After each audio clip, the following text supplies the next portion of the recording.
दोस्तों नमस्कार। आशा करता हूँ आप सभी खुश होंगे। तो आज की कहानी शुरू करने से पहले जो भी चैनल पर पहली बार आए हैं या जिसने भी अभी तक चैनल को सब्सक्राइब नहीं किया तो जल्दी से जाकर चैनल को सब्सक्राइब करें और घंटी का बटन दबाकर ऑल का आइकन जरूर प्रेस करें ताकि हमारी कहानियों की नोटिफिकेशन आप तक सबसे पहले पहुँचती रहे और आप हमारी कहानियों का आनंद उठाते रहें। तो दोस्तों अगर आपको कहानी अच्छी लगती है लाइक शेयर और कमेंट्स जरूर करें ताकि हमारा भी हौसला बढ़ता रहे। तो चलिए शुरू करते हैं आज की एक और बेहतरीन कहानी। बड़ी बहू राहुल और विजय का फ़ोन आया था। कह रहे थे इस बार दशहरे की छुट्टियों में सहपरिवार आ रहे। मैंने तुम्हारी दोनों नंदों को फ़ोन कर दिया है, वह भी आ जाएंगी। मेरे सारे बेटे और बेटियां सहपरिवार दशहरा मनाएंगे। मैं तो कल्पना मात्र से फूली नहीं समा रही। घर में कितनी चहल पहल होगी, हर तरफ खुशियां ही खुशियां। अच्छा बहू, तुम महीने का सारा राशन पहले ही मंगवा लो और बच्चों के लिए biscuit, chips, cold drink, Maggi जरूर मंगवा लेना। सूखा नाश्ता, मटरी, लड्डू, पापड़ी, शक्कर पारे, नारियल की बर्फ़ी बनाकर पहले ही रख दो। वे शहर में रहते हैं, कुछ ना कुछ खाते रहने की आदत है उन्हें, हमेशा मुंह चलाते रहते हैं। यहाँ पर आएंगे तो शुद्ध और हेल्दी चीज़ें खाएंगे। शहर में बर्गर चाउमीन खाकर अपनी सेहत बिगाड़ते रहते हैं। क्या करें, तुम्हारी दोनों देवरानियाँ कामकाजी, बेचारियों को इस तरह की चीज़ें बनाने का समय ही नहीं मिलता। बच्चे हमेशा कुछ ना कुछ खाने को मांगेंगे। तुम सब डिब्बों में सजा कर रख देना। हाँ, एक बात और, सबके कमरों की सफाई भी अच्छे से कर लो। कमरों के पर्दे, चादर सब धुले हुए होने चाहिए, एकदम चकाचक। खुशी में मगन सविता अपनी ही रो में बोले जा रही थी। सविता के 3 बेटे और 2 बेटियां। वह अपने बड़े बेटे संजय के साथ रहती। उनके दोनों छोटे बेटे बड़े शहर में नौकरी के सिलसिले में बाहर रहते। बेटियों की भी ससुराल दूसरे शहर में। जब भी सारे भाई इकट्ठा होते हैं तो बहनें भी उनसे मिलने सहपरिवार आ जाती। सब इकट्ठा होकर छुट्टियां मनाते हैं। सविता जी की शहर वाली कामकाजी बहुएं उनके लिए महंगे सूट और तोहफे उपहार स्वरूप लाती। नंदों को भी मोटी रकम नेक के रूप में देती। इसीलिए सविता जी अपनी दोनों छोटी बहुओं का गुणगान करते थकती नहीं। संजय की पत्नी, घर की बड़ी बहू रचना, जिसके साथ सविता जी रहती हैं, उसकी तारीफ कोई नहीं करता। वह तो सबकी नौकरानी जैसी। रचना ने इस बार सब कुछ सुनकर बात पर ध्यान नहीं दिया। मन ही मन सोचने लगी, सासुमां ने फरमान सुना दिया, लग जाओ काम पर। लेकिन उसे आज भी याद है जब पिछली बार सब लोग इकट्ठा हुए तो सब मिलकर रामलीला मैदान जा रहे थे। तब स्वयं रचना की बेटी रिया ने कहा था, मम्मी तुम वहाँ जाकर क्या करोगी? हम थक कर आएंगे तो हमारे लिए गर्मा गर्म खाना परोस कर कौन देगा? इसीलिए आप घर पर ही रहिए जैसे हमेशा रहती। हम बुआ चाची सबके साथ घूम कर आते हैं। इस बात का समर्थन सासुमां ने भी हंसते हुए किया था। सही कह रही है रिया बिटिया, मैं भी तो यहीं हूँ घर पर, तू भी यहीं रह। वैसे भी यह लोग थक कर आएंगे तो इन्हें भूख लगी होगी। हम घर पर रहकर इनके लिए खाने की तैयारी कर देते हैं। उस दिन रचना को बहुत गुस्सा आया था। सास, ननद और देवरानियों का ऐसा व्यवहार वह अपनी समझ कर भूल जाती थी, मगर जब बेटी ने ही वही शब्द कहे तो बदन में आग सी लगी। सभी उसे नौकरानी समझते हैं, मगर आज बेटी ने भी तो वही कहा जो वह बचपन से देखती आई। इसमें रिया की गलती क्या है?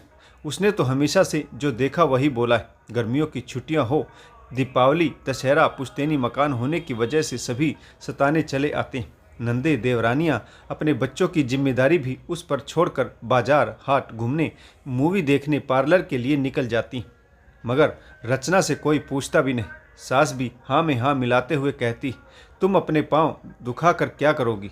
यह लोग तो बड़े दिनों बाद आई, इन्हें जाने दो। तुम तो वैसे भी अपनी नंदों से मिलती रहती हो, इन्हें एक दूसरे के साथ समय बिताने का मौका बहुत कम मिलता है। सब रचना को घर में काम करने वाली नौकरानी समझते हैं। वह घर की साफ सफाई करती रहे, रसोई में पकवान पकाती रहे बस। मगर अब बहुत हुआ, यह लोग जो मेरे साथ व्यवहार करते हैं अब मैं नहीं सहूँगी। मैं भी इस घर की बहू हूँ, नौकरी नहीं करती तो क्या हुआ, अपने घर की मालकिन हूँ, किसी की नौकरानी तो नहीं। 3 दिन बाद भी घर और रसोई में कोई काम ना होता देख सविता ने बड़ी बहू से कहा, अरे बहू, मैंने तुमसे साफ सफाई करने और सूखा नाश्ता बनाने के लिए बोला था, कुछ होता दिखाई नहीं दे रहा। क्या बात है, तुम्हारी तबीयत खराब है क्या जो कुछ काम नहीं शुरू कर पा रही हो? लेकिन तुम हर रोज़ बाजार जाती हो और मुझे बताती भी नहीं, सब कुछ लाकर छुपा कर कमरे में रख देती हो। रचना हिम्मत करके बोली, माँ जी, जो काम आपने बताए थे इस बार मैं नहीं कर पाऊंगी। आप किसी और को बुला लें या फिर जब सब आ जाएंगे तो मिलजुल कर लेंगे। क्योंकि मैं सपरिवार देहरादून घूमने जा रही हूँ। यह सब तैयारी उसी की। पहली बार बड़ी बहू के मुंह से दो टूक जवाब सुनकर सविता जी तिल मिलाई और बोली, यह तुम क्या बकवास कर रही हो? मुझसे इजाज़त लिए बिना घूमने फिरने की तैयारी तुमने की कैसे? तुम्हारा दिमाग खराब तो नहीं हो गया है? पूरा परिवार आने वाला है त्योहार पर, सब इकट्ठे होंगे, मेरे बेटे बहू और बेटियां बच्चों सहित आ रहे हैं और तुम मुंह उठाए घूमने चली हो? बिल्कुल भी नहीं, मैं तुम्हें इजाज़त नहीं दूंगी। चुपचाप रसोई का काम निपटाओ। आज रचना चुप रहने वाली नहीं थी। वह बोली, मैं गृहिणी हूँ, नौकरानी नहीं, जो मुझे पूरे परिवार की जिम्मेदारी दे दी जाती है और मैं हर बार चुप रह कर ही यह जिम्मेदारी उठा भी लेती हूँ। नंदों को छोड़िए, लेकिन उन दोनों की तरह मैं भी तो इस घर की बहू हूँ। ज़्यादा नहीं तो थोड़ा सम्मान पाने का हक तो मुझे भी है। फिर उन्हें स्पेशल ट्रीटमेंट क्यों दिया जाता है? घर में घुसते ही चाय पानी, सफ़र की थकान उतारने को कहा जाता है और हर समय आप सब लोग बैठकर गप्पे मारते रहते हैं। रसोई में क्या हो रहा है उससे किसी को कोई मतलब नहीं होता। खा पीकर थाली सरका देते हैं। वे लोग अगर नौकरी करते हैं तो सिर्फ मेहमान हैं, तो मेरे घर में आएंगे तो मुझे कभी घूमने फिरने भी नहीं लेकर जाएंगे क्या? गलती से मुझे पूछेंगे भी नहीं कि हम बाजार जा रहे हैं, आप भी चलोगे या नहीं? वे खुद ही सब फैसले ले लेते हैं। मैं बड़ी बहू तो कभी मुझसे पूछा क्यों नहीं जाता? अब से इस घर की सब औरतें जो करती हैं मैं भी वही करूँगी। दोनों देवरानियाँ अपनी मर्जी की मालकिन हैं। हर वर्ष वे फैमिली ट्रिप पर जाते हैं, छुट्टियाँ मनाने यहाँ पर भी आते हैं, लेकिन मैं कहीं नहीं जा पाती। मुझे तो मायके जाने से भी मना कर दिया जाता है। मैं घर चली गई तो पीछे से रसोई कौन संभालेगा, खाना कौन बनाएगा? बस इतनी सी इज्जत है मेरी इस घर में। एक बात और माँ जी, यह मेरा घर है, कोई धर्मशाला नहीं जो तीज त्यौहार पर्व मनाने सब आते हैं, खाते पीते हैं, फैलाते हैं, छुट्टियाँ बिताते हैं और चले जाते हैं। यह कोई नहीं देखता कि पीछे से पूरा घर मैं कैसे संभालती हूँ। कोई भी मनुष्य चाहे बड़ा हो या छोटा मेरी मदद नहीं करता और मुझसे उम्मीद की जाती है कि मैं एक आवाज़ पर सबकी फरमाइशें पूरी करूं। चाय की ट्रे लेकर सबके कमरे में सर्विस देने जाऊं, बच्चों के लिए उनकी पसंद का बनाकर उन्हें खिलाऊं। घर के सारे आदमी महफिल जमाए बैठे रहते हैं। बहू बेटियां कोल्ड ड्रिंक पार्टियां करती हैं, आपके साथ हंसी ठिठोली करती हैं और मैं उन सब के लिए फिंगर चिप्स, पकोड़े, समोसे, कचौरी बनाती रहती हूँ। बस अब बहुत हुआ। 5 साल होने को आए, मैं किसी मेहमान नवाजी नहीं करूँगी। अगर अपना घर समझते हैं तो आकर रह सकते हैं और काम में हाथ बटाएं, वरना अपने घर में रहें। आप सब तो एक हो जाते हैं और मुझे मंगल ग्रह के प्राणी की तरह अलग छोड़ देते हैं। अब और नहीं, मैं अलग हूँ तो अब मैं अलग ही रहना पसंद करूँगी। माँ जी, मैं सिर्फ आपकी खुशी के लिए इतने वर्षों तक सब कुछ करती रही, लेकिन फिर भी मैं ही बुरी हूँ, बेकार हूँ, फालतू हूँ और मुझे गवार टाइटल भी दिया जाता है। नंदों के यहाँ सारे तीज त्यौहार हम पहुँचाते हैं। वे साल में एक तो चक्कर मायके में भी लगाती हैं। मुझसे जैसा बनता है मैं देती हूँ, लेकिन देवरानी साल में एक बार थोड़ा सा अच्छा महंगा गिफ्ट क्या दे देती हैं तो आपकी बेटियाँ उन्हीं के गुण गाती हैं। हमेशा जिसने किया उसे कोई नहीं पूछता, बस जिसने एक बार कर दिया उसी का गुणगान किया जाता है। हाथ जोड़कर कहती हूँ, माँ जी हमें बख्श दीजिए, अब मैं ऐसा कुछ नहीं करूँगी। सब बराबर के हिस्सेदार हैं, हिस्सा लेने के लिए सब खड़े हो जाएंगे, लेकिन जब काम की बारी आती है तो हम तो मेहमान कहकर निकल जाते हैं।